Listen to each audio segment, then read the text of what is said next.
SORTA Radio. What's up, everybody? How's everybody doing? Welcome back to SORTA Radio. Today with me, I got a special guest. He goes by the name of Speedy. He's a motivational speaker, doing good things, man. Got big plans. We trying to get it. Yeah, man. How you doing? What's up, Speedy, man? What's up, my man? Good to see you always, man. Thanks for having me on the show, man. Yeah, for definitely. Real. I appreciate that.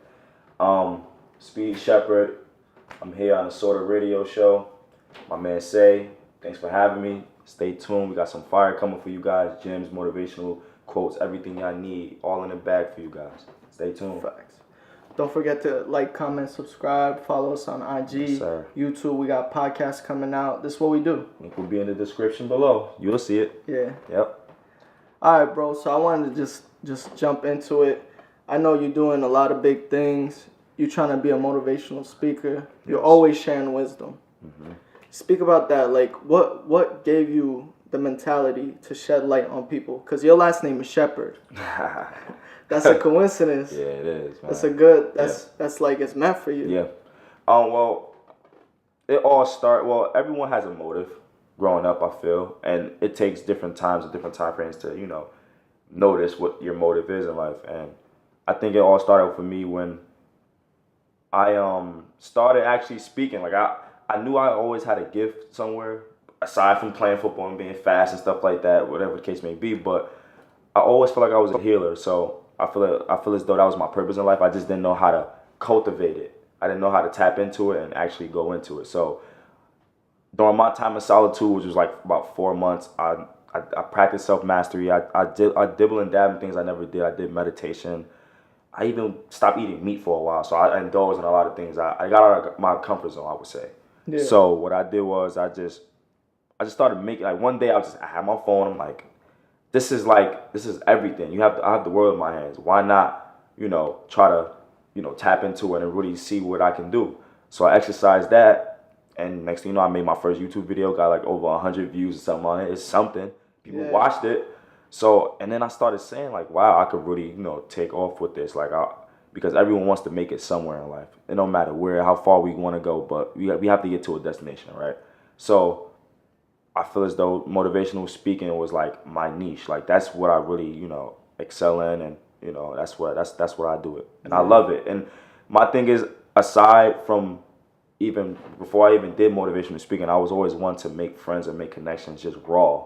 Yeah. And I always connected with people on a very good level, to where like we had personal relationships and stuff like that just because we were cool. So I just feel as though I love making people happy. I love making people feel good. I work with, we work in the same place. Like, man, you know how I am. Good vibes all the way. All the way. For those people who are listening, me and Speedy work in the same area. And every time I see him, I know he got some good positivity to shed. And even if I'm feeling down, I just see him. He comes, speaks to me. He lightens me up. It's a fact. You do got that gift because you're positive. You're money motivated. Your brain, you give out good energy into the world. You know that stuff. Mm-hmm. And I want to speak about that.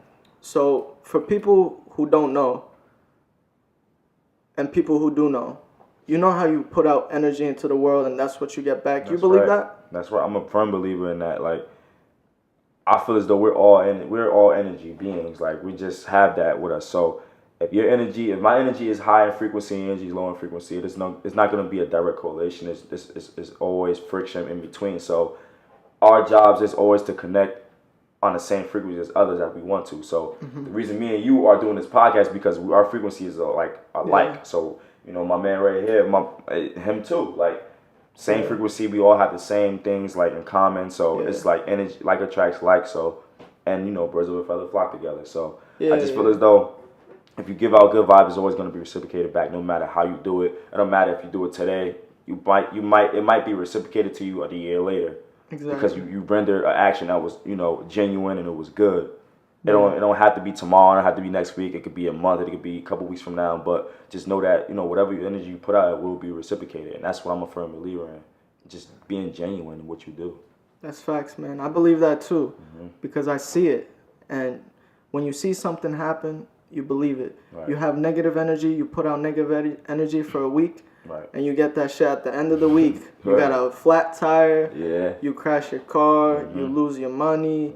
And then you can think back and look back, like, why did this happen to me? Oh, because of this, this, and this. Yeah. And then vice versa, when you do something good, you're doing good, you're shedding positivity, you're giving out light, and your world gets lit up. Yeah. That's basically it. I agree. And that right there is just, like you said about the whole money, losing money, like, people, and I just made a video earlier about, like, what is it called? Damn.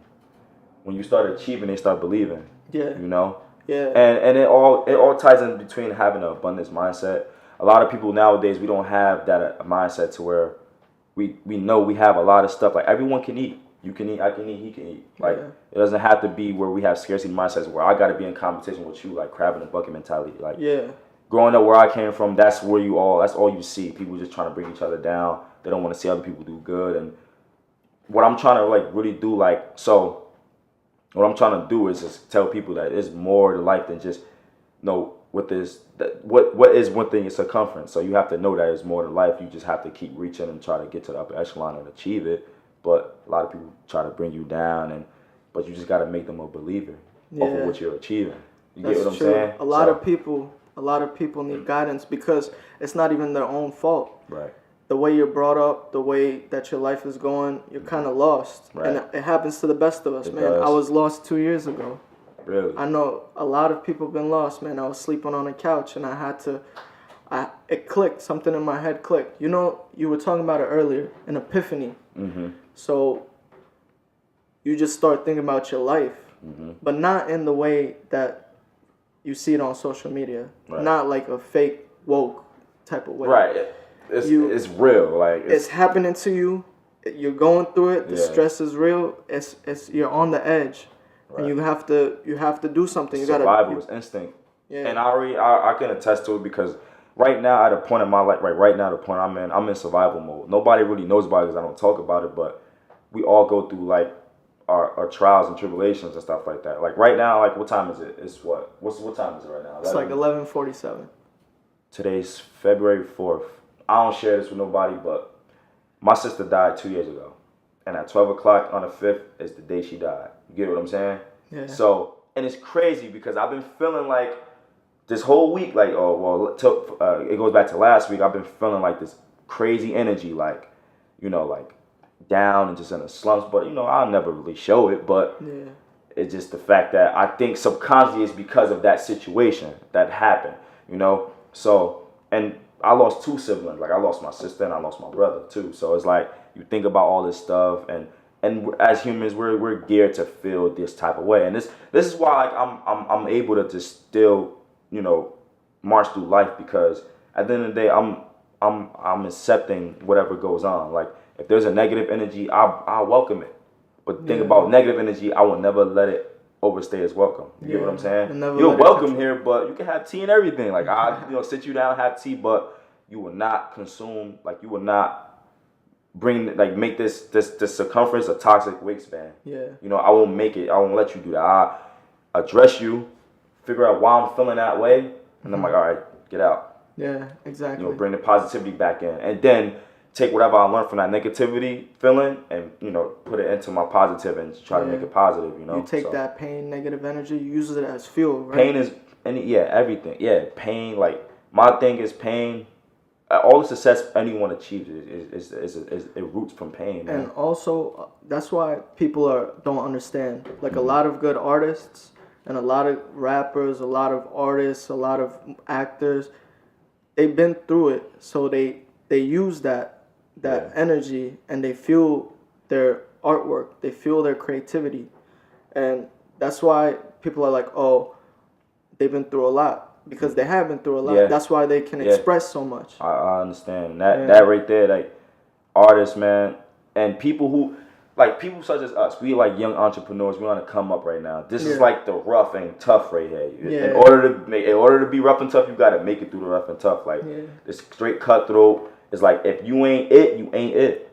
And that's what I had to notice, like, myself. Like, I don't need to put on fronts for nobody. Like, I'm not faking for Instagram. Like, I'm just sharing my success, whatever, and I'm sharing my failures too, because whenever I'm feeling bad or about something, like I just made a video last week about me feeling down, and I thank my brother for lifting me up in that, because you're supposed to share that with everybody. Because what I see on social media is that people just share their success, and people just take that and run with it. Yeah. And this is why like a lot of people are led astray nowadays, because they don't understand like what good is bad. Like it's a balance. It's supposed to be a balance in anything you do. But all they see is the good. But all they see is the glitz and glamour. They don't see that, you know, Speedy went through this. They don't see that Say went through this. You get what I'm saying? They don't see that part. But see me, I'm sharing it all. I'm not gonna sit here and just share my good life. No, exactly. It annoys you, doesn't it? It does, because it makes you feel guilty, because you can't just put out all the good in your life, because then you just misleading people. Right, and then you want to know that also just makes people feel entitled to something. Yeah. You know, entitlement is big. Like I don't feel entitled to anything. Like let's say when we had kids or whatever, don't ever make your kid feel like they're entitled. Like they gotta earn that first. They gotta go through stuff first. They're not supposed to feel like, okay, I'm entitled to this without any type of, you know, consequence or like me going after it. Like you have to teach these kids how to go after stuff and be hard workers and stuff. And nowadays kids are entitled. Like they think they got it already, you know, and it don't work like that. That's why people are like, the depression rate is high now, because entitlement is toxic. It's like walking up to a mountain you think you're on top of, which you're not on top of. Yeah. You get what I'm saying? You walked up some parts of it, but then you look, I'm like, damn. Like it's a long way to go. Yeah. It's because you haven't put in that concrete work yet. You think you did, but when you really get to it, it's as big as you. It's not as small as you thought it was. It's really big, and you gotta be willing to, you know, go up that mountain, man. Definitely, man. Yeah. Preach. Now let me ask you, how'd you get the name Speedy? Cause I know your government name. I don't know if you want to share it. Nah, share it. It's put in my Instagram, but hey, it's all right. But Speedy, man. All right, so. When I was a baby, my oldest sister, it was a commercial. It's a commercial where this kid will always be the last person on the bus, like to get dropped off to school. His name was Petey. Now Petey is like, everyone from where I'm from, they know me as Petey and Speedy as well, because it translates. But Petey was my name, and my sister used to laugh at the commercial, and she used to point at me when I was a baby saying I was Petey. Yeah. So it just stuck with me. Everybody called me Petey. Petey. Call me Pete, Petey, P, like everything is stick with me. But I guess, like, you know, as I got older, I got into sports. I played football, so I was a little fast kid. I was a little short ass fast kid. And like when I got to college, that's when like one of my closest teammates, his name's Chris Legiel. That's my man's right there. Chris Legiel. He used to call me Speedy Petey. Yeah. So and people like, as growing up as a kid, people used to call me Speedy Gonzalez, Speedy, but I'm like, damn, I'm gonna just make that a name. So I just made my Instagram name Speedy Sheppard. So ever since then, it just stuck with me, and now people call me Speedy. My sister, she right there, she called me Bri. She called me Brian, like, you know, that's my name. But, you know, people like friends, everyone else calls me Speedy. So. But you know what's funny and kind of coincidental? Growing up, I used to play soccer. Yeah. And people used to always say, yo, you fast, you fast, you fast, you fast, all the time on the soccer team, always the fastest. I was a runner.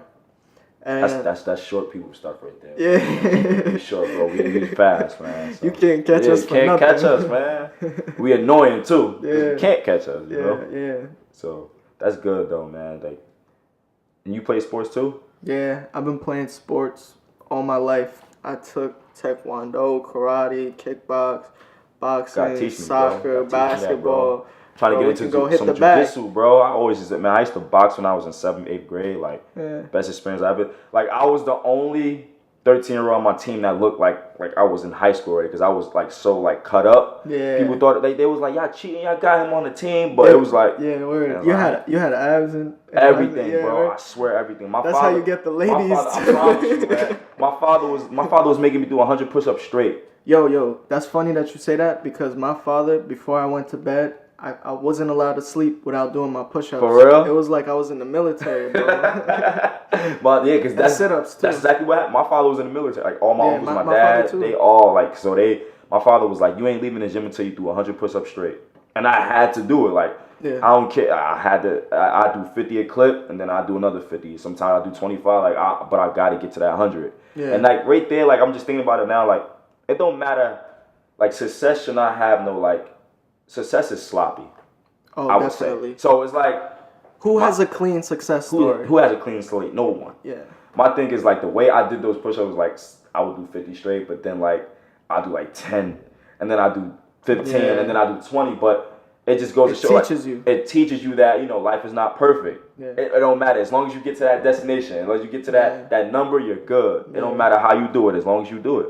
Yeah. And that's a good philosophy for me, man. So you know, But yeah, Speedy, the Life is Speedy thing too. You know, like I just started my own website. I just got my business now, so it's nothing yet. I'm still trying to, you know, I'm at the beginning, like, phases of everything, so I'm not really trying to, you know, jump big yet. I want to, you know, small steps create big movements. This how it be, bro. We're going to look back at this and laugh. Yo. I always think about that, man. Yeah. I always have visions of the future of just laughing at my pain, laughing at my stress, because the shit I've been through, it's just going to be funny because it's going to be so worth it. Yeah. I'm going to just be like, I'll do it again. I'll do it 100 times over because that's what makes you, you know? Mm-hmm.